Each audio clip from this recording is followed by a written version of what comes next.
পড়ে ভারতে চলে এসেছি। চিন্ময় কৃষ্ণ প্রভু তিনি কি সন্ত্রাসবাদী? তিনি একজন বৈষ্ণব সন্ন্যাসী। বৈষ্ণবরা কিভাবে কৃচ্ছ সাধন করে কষ্টে জীবন যাপন করেন নিয়ম মেনে আপনারা জানেন।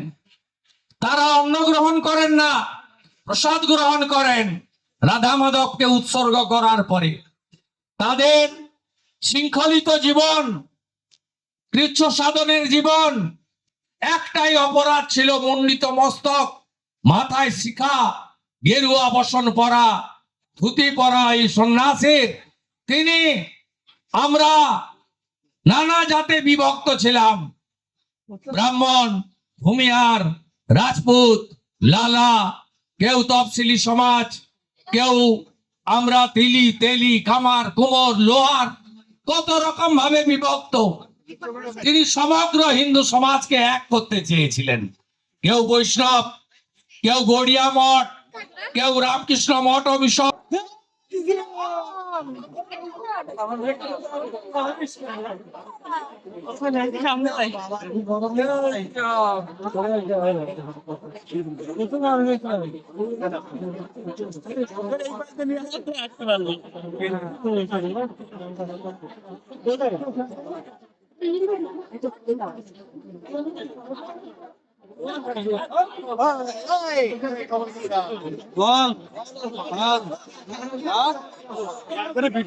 হরে কৃষ্ণ।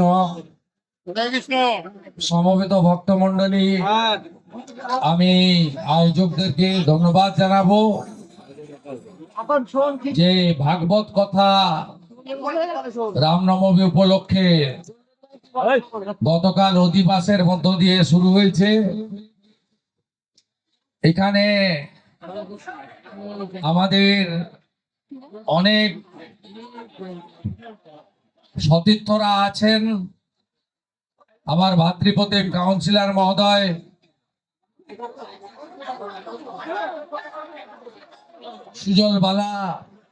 সুজন বালা আমাদের সমগ্র আয়োজনের দায়িত্বে, ও ভাই আমার পূর্ব পরিচিত। আমার আজকে বেথুয়াতে একটি কর্মসূচি ছিল, আমি এখান থেকে আমাদের ছোট্ট শিশুকন্যা অস্মিতার বাড়িতেও যাব। তাই বীরনগরের এই ধর্মীয় অনুষ্ঠানে রামনবমীর প্রাক্কালে আসতে পেরে অত্যন্ত খুশি। আমাদের যিনি ভাগবত কথা করবেন প্রভু আছেন, তাকে প্রণাম জানাই। যারা ভজন কীর্তন করছেন তাদের শ্রদ্ধা জানাই, পুরোহিত বৃন্দকে শ্রদ্ধা জানাই, বিধান দাস সহ, পার্থসারথী চ্যাটার্জি সহ, অসীম বিশ্বাস সহ, বঙ্কিম ঘোষ সহ সমস্ত সহকর্মীদেরকেও শুভেচ্ছা জ্ঞাপন করি। গতকাল এখানে অধিবাস হয়েছে এবং গতকাল দিনটি আমাদের সমগ্র হিন্দু সমাজের কাছে এটি পবিত্র দিন ছিল, হিন্দু নববর্ষ। কালকেই আর্য সমাজের প্রতিষ্ঠা দিবস হয়েছে, ছিল রাজা বিক্রমাদিত্য রাজ্যাভিষেক, মহারাজা রামচন্দ্রের রাজ্যাভিষেক। তাই কালকে দিনে এখানে ভাগবত কথা এবং রামনবমী উপলক্ষে যে 7 দিন ব্যাপী আমাদের এখানে অনুষ্ঠান হবে সনাতনী রীতিনীতি মেনে, তার সূচনা। আমি আপনাদের সকলকে ধন্যবাদ জানিয়ে আমি কয়েকটা আয়োজকদের আমন্ত্রণটা পড়ছিলাম। তারা বলছিলেন যে যেভাবে সনাতন ধর্ম সনাতনীদের উপরে আঘাত এসে পড়ছে, যেভাবে ধর্মাচরণের ক্ষেত্রে আমাদের অধিকার লঙ্ঘিত হচ্ছে, তার জন্য আমরা সমস্ত সনাতনীদের জাতপাত রাজনীতির ঊর্ধ্বে উঠে গেরুয়া পতাকার তলে, আমাদের ধ্বজের তলে, আমাদের ভাগবত গীতাকে মাথায় রেখে, রাধা মাধবকে সাক্ষী রেখে, তুলসী রানীকে প্রতিষ্ঠা করে আমরা ঐক্যবদ্ধ হব। আপনারা জানেন এখান থেকে কিছু দূরে 132 ফুট উঁচু মা দুর্গার মূর্তি তৈরি হওয়া সত্ত্বেও পূজা করার অনুমতি পাওয়া যায়নি। এই ভারতবর্ষকে হিন্দুস্তান বলা হয়। 1947 সালে দ্বিজাতি তত্ত্বে দেশ বিভক্ত হয়েছিল, পাকিস্তান তৈরি হয়েছিল। একটা নির্দিষ্ট ধর্মের লোকেরা সেখানে যাবেন, আর আমরা যারা হিন্দু, হিন্দুস্তানি, ভারতীয়, আমাদের জন্য ছিল ভারতবর্ষ। এবং এই নদিয়া জেলা একটা বড় অংশ। ভারত ভুক্তি 15ই আগস্ট হয়নি, 17ই আগস্ট হয়েছিল। ডক্টর শ্যামা প্রসাদ মুখার্জি কৃষ্ণনগরের মহারাজার প্রচেষ্টায় আমরা এই অতীতগুলো যেন ভুলে না যাই। আধুনিকতার ছোঁয়ায় চাপ আর রাজনীতিতে আমরা ধর্ম ভুলতে প্রায় ভুলে গেছিলাম। তাই ধর্মকে বাঁচিয়ে রাখার দায়িত্ব আমাদের। এখানে আমাদের ধর্মগ্রন্থগুলি আছে, তার মধ্যে গীতা রয়েছে। গীতাতে একটা লাইন আছে, ধর্ম রক্ষতি রক্ষিত। ধর্ম রক্ষা করার দায়িত্বটা সবার। আমরা অনেকেই বাংলাদেশের সঙ্গে সংশ্লিষ্ট। আমরা আমাদের হিন্দু ধর্ম পালন করতে না পেরে ধর্ম পরিবর্তন করার মতো আত্মসমর্পণ না করে আমরা এক কাপড়ে ভারতে চলে এসেছি। আমার মাও বরিশাল থেকে পালিয়ে এসেছে তার পিতৃদেবের হাত ধরে বাঁচার জন্য, ধর্ম রক্ষা করার জন্য। জমি বাড়ি সব ফেলে দিয়ে আপনাদের এখানেও হাজার হাজার আছেন। ঠাকুর হরিচাঁদ ঠাকুর, ঠাকুর গুরুচাঁদ ঠাকুর মতুয়া সমাজ তৈরি করেছিলেন শুধু ধর্ম পরিবর্তনের হাত থেকে সনাতনীদের বাঁচানোর জন্য। তাই আজকে সময় এসেছে সনাতনীদের ঐক্যবদ্ধ হওয়ার। বাংলাদেশে 600 মন্দির ভেঙেছে, কি অপরাধ সেখানকার সনাতনীদের? আমরা কেন দুর্গা পূজায় আক্রান্ত হই, কেন লক্ষ্মী পুজোয় আক্রান্ত হই, কেন বেলডাঙ্গায় কার্তিক পুজোয় আমরা আক্রান্ত হই, কেন আমরা সরস্বতী পুজোয় এই জেলারই হরিণঘাটার নগর উখড়াতে সরস্বতী পুজো করা যাবে না? স্কুলে গিয়ে কিছু প্রভাবশালী লোকেরা যারা অন্য ধর্ম পালন করেন তারা রাজনীতির শেল্টার নিয়ে বলে আসেন যে এখানে বাগদেবীর আরাধনা হবে না। এ বাংলা তো আমাদের ছিল না। এই বাংলার পরিবর্তন কেন হচ্ছে? তাই ধর্ম কথা শুধু নয়, নিজেদের মধ্যে একতার প্রয়োজন আছে। আমরা জাত পাত রাজনীতিতে বিভক্ত, এই সুযোগ অন্যরা নিচ্ছে। আমরা ভাষাতে বিভক্ত, এই সুযোগ অন্যরা নিচ্ছে। তাই গোরখপুর মহন্ত পীঠের মহারাজ, আমি তার রাজনীতির পরিচয় এখানে নাই বা দিলাম, যোগী আদিত্যনাথজি সমগ্র সনাতন সমাজকে ঐক্যবদ্ধ হওয়ার ডাক দিয়েছেন। তার ডাকে ভারতবর্ষের বহু রাজ্য সামিল হচ্ছে। আজকে আজকে চিন্ময় কৃষ্ণ প্রভু, তিনি কি সন্ত্রাসবাদী? তিনি একজন বৈষ্ণব সন্ন্যাসী। বৈষ্ণবরা কিভাবে কৃচ্ছ সাধন করে কষ্টে জীবন যাপন করেন নিয়ম মেনে আপনারা জানেন। তারা অন্ন গ্রহণ করেন না, প্রসাদ গ্রহণ করেন রাধা মাধবকে উৎসর্গ করার পরে। তাদের শৃঙ্খলিত জীবন, কৃচ্ছ সাধনের জীবন। একটাই অপরাধ ছিল, মণ্ডিত মস্তক, মাথায় শিখা, গেরুয়া বসন পরা, ধুতি পরা এই সন্ন্যাসীর। তিনি, আমরা নানা জাতে বিভক্ত ছিলাম, ব্রাহ্মণ, ভূমিহার, রাজপুত, লালা, কেউ তফসিলি সমাজ, কেউ আমরা তিলি, তেলি, কামার, কুমোর, লোহার, কত রকম ভাবে বিভক্ত। তিনি সমগ্র হিন্দু সমাজকে এক করতে চেয়েছিলেন। কেউ বৈষ্ণব, কেউ গড়িয়া মঠ, কেউ রামকৃষ্ণ মঠ ও মিশন, কেউ ঠাকুর অনুকূল চন্দ্র, কেউ বাবা লোকনাথ ব্রহ্মচারী, কেউ ইস্কন, কেউ ভারত সেবাশ্রম সংঘ, কেউ আর্য সমাজ। কত ভাগে আমরা বিভক্ত। সবাইকে এক করতে চেয়েছিলেন তিনি। তাকে বিনা কারণে আজকে মাসের পর মাস বাংলাদেশের জেলে কাটাতে হচ্ছে। তিনি অনশন করছেন, তার জীবন সংশয়। আমরা সনাতনীরা তার জন্য প্রার্থনা করব না।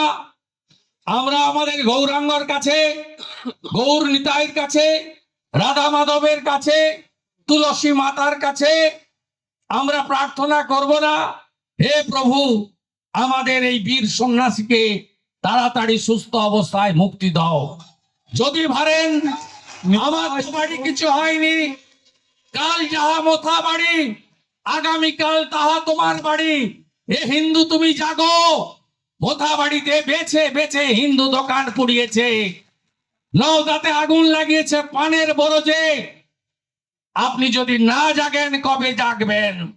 আমি অনেক বড় মন্ত্রী ছিলাম, অনেক ক্ষমতা ছিল, সব ফেলে দিয়ে এসেছি এই তুষ্টিকরণের বিরুদ্ধে, তোষণের বিরুদ্ধে, আমার সনাতনীদের রক্ষা করার জন্য। আপনি কি কিছু ভাতার জন্য অথবা সুষ্ঠুভাবে বেঁচে থাকার জন্য গুন্ডাদের ভয়ে রাম মন্দির উদ্বোধন হবে, কলকাতাতে পারসার কাছে সম্প্রীতির মিছিল হবে, 492 বছর পরে রাম মন্দির আমরা পেয়েছি। রাজনীতির কোনো কথা নয়, এটাই ধ্রুব সত্য। নরেন্দ্র মোদীজি প্রধানমন্ত্রী না থাকলে কোনদিন রাম মন্দির আমরা পেতাম না। আমরা পেতাম না। 1,70,000 হিন্দু প্রাণ দিয়েছে রাম মন্দিরের জন্য। 63 কোটি হিন্দু স্নান করেছে 144 বছর পরে প্রয়াগরাজের ত্রিবেণী সঙ্গমে। আমিও স্নান করেছি, আপনারাও অনেকে স্নান করেছেন।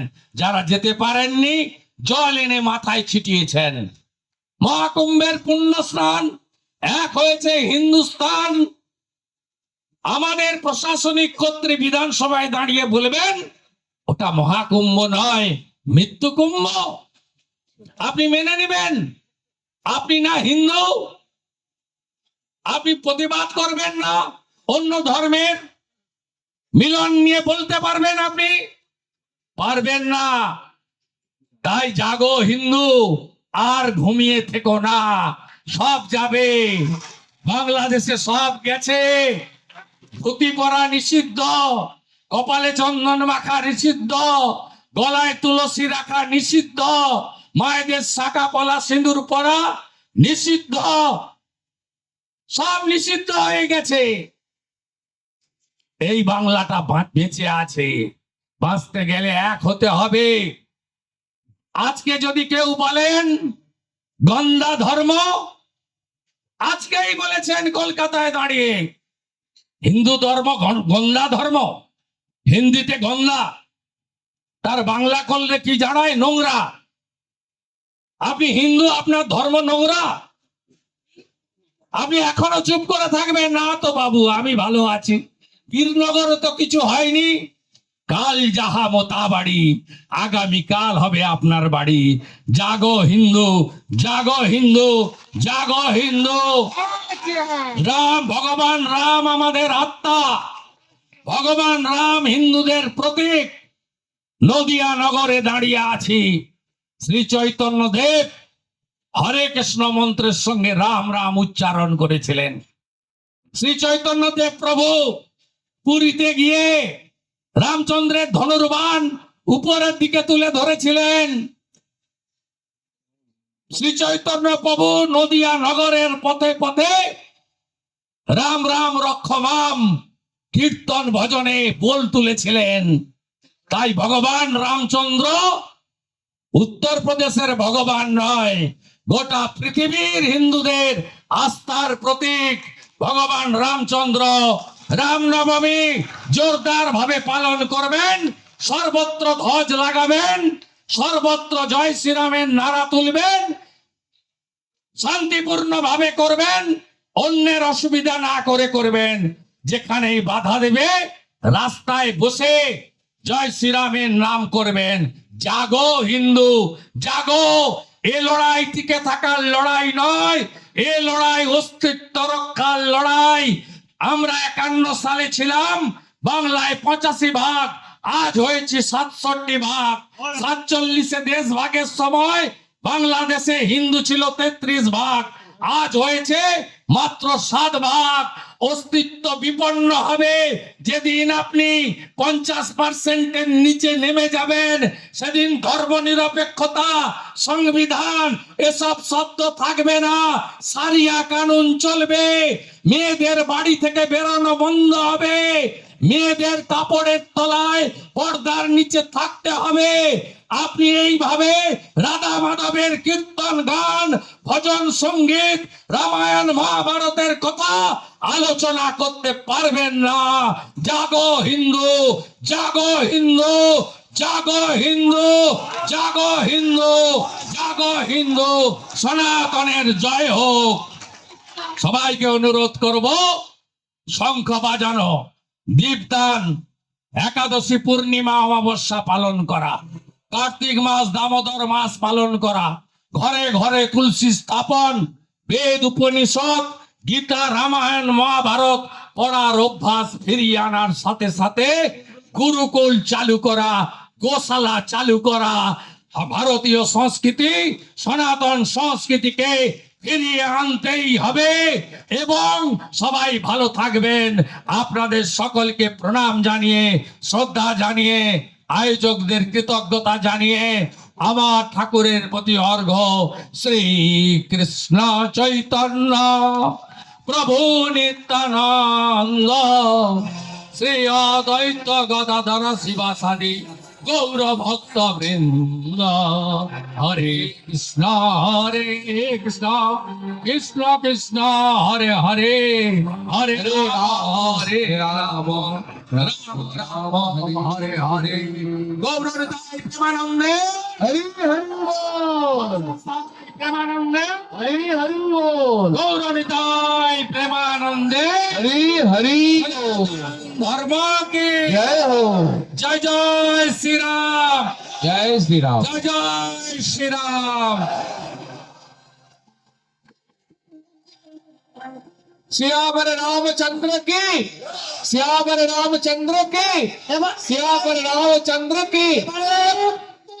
এবারে প্রদীপ জ্বালিয়ে এই মহতী অনুষ্ঠানের শুভ উদ্বোধন করবেন মাননীয় শুভেন্দু অধিকারী মহাশয় এবং সম্মানীয় বিধায়ক পার্থসারথী চট্টোপাধ্যায় মহাশয়।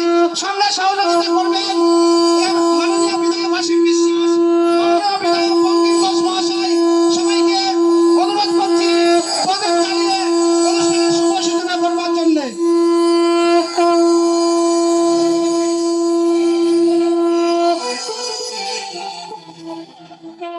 ভারত আমার, ভারত বর্ষ, স্বদেশ আমার স্বপ্ন গো, তোমাতে আমরা লোভিয়া জন্ম, ধন্য হয়েছি ধন্য গো।